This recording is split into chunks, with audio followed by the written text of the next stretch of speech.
जय श्री हरि विष्णु। पत्रम पुष्पम फलम तोयम यो मे भक्त्या प्रयच्छति तदहम भक्त्युपहृतम अश्नामि प्रयतात्मनः। अर्थात भगवान श्री कृष्ण कहते हैं, जो कोई भक्त मेरे लिए प्रेम से पत्र, पुष्प, फल, जल आदि अर्पण करता है, उस शुद्ध बुद्धि निष्काम प्रेमी भक्त का प्रेम पूर्वक अर्पण किया हुआ वह पत्र पुष्पादि मैं सगुण रूप से प्रकट होकर प्रीति सहित खाता हूँ। भगवान के बिना आत्मा का कोई अस्तित्व नहीं है। कोई भी मनुष्य बिना भगवान के जीवन के उद्देश्य को प्राप्त नहीं कर सकता। परंतु सभी लोगों ने पूर्ण परमात्मा को पहचाने बिना अपने लिए एक या अधिक ईश्वर तय कर दिए हैं। आज की प्रस्तुति में हम आपको महर्षि कृष्ण द्वैपायन वेद व्यास जी द्वारा रचित धर्म ग्रंथों व पुराणों के माध्यम से परमपिता परमेश्वर अर्थात जो ईश्वर समस्त भूतों एवं समस्त ब्रह्मांडों के मूल कारण हैं, एवं जिन परमपिता से बढ़कर कुछ भी नहीं, जो काल के भी काल हैं, एवं जो समस्त देवी देवताओं के भी मूल स्रोत हैं, उन परमपिता परमेश्वर के बारे में जानकारी देने का प्रयास कर रहे हैं। हमारे सनातनी धर्म ग्रंथों में कुल 18 पुराण हैं। विभिन्न पुराणों में भिन्न भिन्न देवताओं को सर्वोच्च बताया गया है। जैसे शिव पुराण में भगवान शिव को सबसे महान बताया गया है, विष्णु पुराण में भगवान विष्णु तथा श्रीमद् भागवत पुराण में भगवान कृष्ण को सर्वोच्च बताया गया है। सबसे पहले हम आपको यह बता दें कि सभी लोग एक ही ईश्वर की आराधना करते हैं। भले ही वे उस ईश्वर का अलग अलग नामों से आह्वान करते हों, परंतु वे सभी उन अलग अलग नामों के माध्यम से उस एक ही परमेश्वर की आराधना करते हैं। ऐसा इसलिए है क्योंकि विभिन्न भाषाओं और संस्कृतियों में परमपिता परमेश्वर को अपने अलग अलग तरीकों से समझा गया है, लेकिन है तो ईश्वर एक ही, जिससे समस्त भूतों की रचना हुई है। पुराणों में सिर्फ वास्तविकता को अलग अलग तरीकों और अलग अलग कहानियों के माध्यम से वर्णित किया गया है, ताकि अलग अलग धर्म संप्रदाय के लोग अपने अपने विश्वास के साथ उस एक परमपिता परमेश्वर को प्राप्त कर सकें। जैसा कि हम अपने वैदिक साहित्य के माध्यम से समझते हैं कि यदि हम एक व्यक्ति हैं एवं ईश्वर भी एक दिव्य पुरुष हैं, तो उनके विषय में ऐसा क्या विशेष होना चाहिए कि उन्हें भगवान का सर्वोच्च व्यक्तित्व माना जाए, और केवल कृष्ण को ही भगवान क्यों माना जाना चाहिए, किसी अन्य को क्यों नहीं? आइए समझते हैं।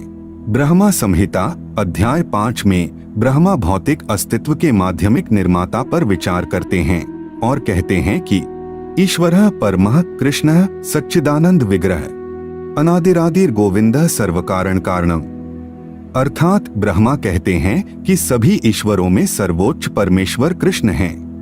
कृष्ण सर्वोच्च नियंत्रक हैं क्योंकि उनके पास एक शाश्वत आनंदमय आध्यात्मिक शरीर है। इसलिए ऐसा कोई बिंदु नहीं है जब कृष्ण का अस्तित्व न हो, वह सबके मूल हैं। उनकी कोई अन्य उत्पत्ति नहीं है और वे सभी कारणों के प्रमुख कारण हैं। वह सभी रचनाकारों के रचयिता हैं। वे भगवान हैं और सभी भगवानों के भी स्वामी हैं। तो यह ब्रह्मा देव का वचन है। आइए देखें कि भगवान शिव क्या कहते हैं। पद्म पुराण में भगवान शिव माता पार्वती से कहते हैं कि आराधनानाम सर्वेषां विष्णुर आराधनाम परम। अर्थात सभी पूजाओं में, सभी यज्ञों में श्री कृष्ण या श्री विष्णु की पूजा सर्वोच्च है। इस प्रकार ब्रह्मा कहते हैं कि कृष्ण सर्वोच्च हैं और शिव कहते हैं विष्णु सर्वोच्च हैं। इस पर स्वयं भगवान कृष्ण भगवद गीता के 7वें अध्याय में कहते हैं कि मत्तः परतरम नान्यत किंचिदस्ति धनंजय मयि सर्वमिदं प्रोतम सूत्रे मणिगणा इव। अर्थात हे धनंजय, कृपया समझो कि मैं पूर्ण सत्य हूँ, मुझसे श्रेष्ठ कोई सत्य नहीं है। जिस प्रकार मोती धागे में गुंथे रहते हैं, उसी प्रकार सब कुछ मुझ पर ही आश्रित है। इस प्रकार ब्रह्मा कहते हैं कि कृष्ण ही भगवान हैं, शिव कहते हैं कि विष्णु ही भगवान हैं, तथा स्वयं कृष्ण कहते हैं कि मैं ही सर्वव्यापी हूँ। भगवद गीता के अध्याय 10 श्लोक 12 और 13 में अर्जुन कहते हैं, परम ब्रह्म परम धाम पवित्रम परमम भवान पुरुषम शाश्वतम दिव्यम आदिदेव मजम विभुम आहुस्त्वामृषः सर्वे देवर्षि नारदस्तथा असितो देवलो व्यासः स्वयं चौ ब्रवीषि में। अर्थात अर्जुन कहते हैं कि आप परम पुरुषोत्तम भगवान, परम धाम, परम शुद्ध अविनाशी भगवान, आदि पुरुष, अजन्मे तथा महानतम हैं। नारद, असित, देवल और व्यास जैसे महान ऋषि सभी इस सत्य की पुष्टि करते हैं और अब आप स्वयं भी मुझे यही सब बता रहे हैं कि आप सर्वोच्च हैं। इसी प्रकार श्रीमद् भागवतम में गोवर्धन लीला और ब्रह्मा विमोहन लीला के पश्चात क्रमशः इंद्र और ब्रह्मा भी श्री कृष्ण को भगवान के रूप में महिमा मंडित करते हैं। श्रीमद् भागवतम में सूत गोस्वामी जी कहते हैं कि यम ब्रह्मा वरुणेन्द्र रुद्र मरुतः स्तुन्वन्ति दिव्यः स्तवः वेदे सनक पाद क्रमोपनिषदैर गायन्ति यम समागा ध्यानावस्थित तद्गतेन मनसा पश्यन्ति यम योगिनो यस्यांतम न विदुः सुरसुरगण देवाय तस्मै नमः। अर्थात वे कृष्ण का वर्णन इस प्रकार करते हैं कि यम, ब्रह्मा, इंद्र, वरुण, रुद्र, मरुत ये सभी प्रमुख देवता श्री कृष्ण को नमन करते हैं। सभी उपनिषद और सामवेद के श्लोक श्री कृष्ण की महिमा गाते हैं। ध्यानमग्न एवं तल्लीन चित्त से योगी जिनका साक्षात्कार करते हैं वो श्री कृष्ण को सर्वोच्च व्यक्तित्व के रूप में पाते हैं। और जिनको सुर या असुर, देवता या दानव नहीं समझ सकते, उन परमपिता परमेश्वर श्री कृष्ण को मैं नमन करता हूँ। अंततः श्रीमद् भागवतम में शुकदेव गोस्वामी भी वर्णन करते हैं कि एते चांशकलाः पुंसः कृष्णस्तु भगवान स्वयं इंद्रारी व्याकुलम लोकम मृड्यन्ति युगे युगे। अर्थात सभी विभिन्न अवतारों, विस्तारों और पूर्ण भागों का वर्णन करने के बाद शुकदेव गोस्वामी जी कहते हैं कि हे महाराज परीक्षित, ये सब अवतार तो भगवान के अंशावतार अथवा कलावतार हैं, परंतु भगवान श्री कृष्ण तो स्वयं भगवान अवतारी ही हैं। यहाँ तक कि महर्षि वेदव्यास देव जी के पिता महर्षि पराशर मुनि विष्णु पुराण में भगवान की परिभाषा का वर्णन करते हैं। वे कहते हैं ऐश्वर्यस्य समग्रस्य वीर्यस्य यशः श्रिय ज्ञान वैराग्य योश्चौ शरणाम भग इतीर्णा। अर्थात ईश्वर वह है जिसके पास पूर्ण रूप से यह 6 गुण हैं, समग्र ऐश्वर्य, शौर्य, यश, श्री, ज्ञान और वैराग्य। इन्हीं 6 गुणों से भगवान शब्द की व्युत्पत्ति होती है तथा कृष्ण के पास ये सभी 6 गुण अनूठे और असमान तरीके से विद्यमान हैं। पहला, वे सौंदर्य से परिपूर्ण हैं, अर्थात कृष्ण सबसे सुंदर हैं। दूसरा, वे सबसे शौर्यवान हैं, उन्होंने कृष्ण लीला में सभी राक्षसों का वध कर दिया था।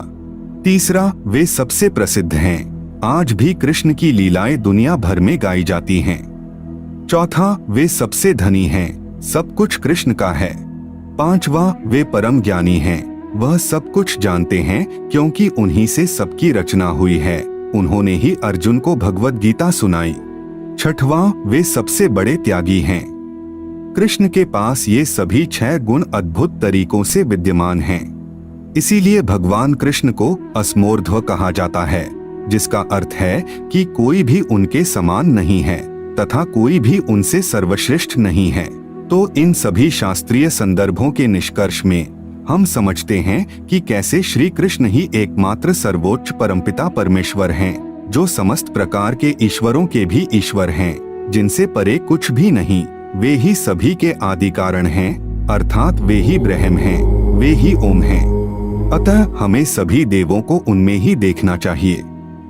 तो यह थी सर्वव्यापी परमपिता परमेश्वर के विषय में एक छोटी सी जानकारी। हम आशा करते हैं कि आपको यह जानकारी अच्छी लगी होगी। अगर अच्छी लगी हो तो वीडियो को लाइक करें और हमारे चैनल को सब्सक्राइब करने का कष्ट करें। अगर आपने हमारा चैनल पहले से ही सब्सक्राइब कर रखा है तो इसके लिए हम हृदय की अनंत गहराइयों से आपका कोटि कोटि धन्यवाद करते हैं। अपनी अगली प्रस्तुति में हम आपको एक नई जानकारी देने का प्रयास करेंगे। एक बार फिर से आपका बहुत बहुत धन्यवाद। जय हिंद, जय भारत।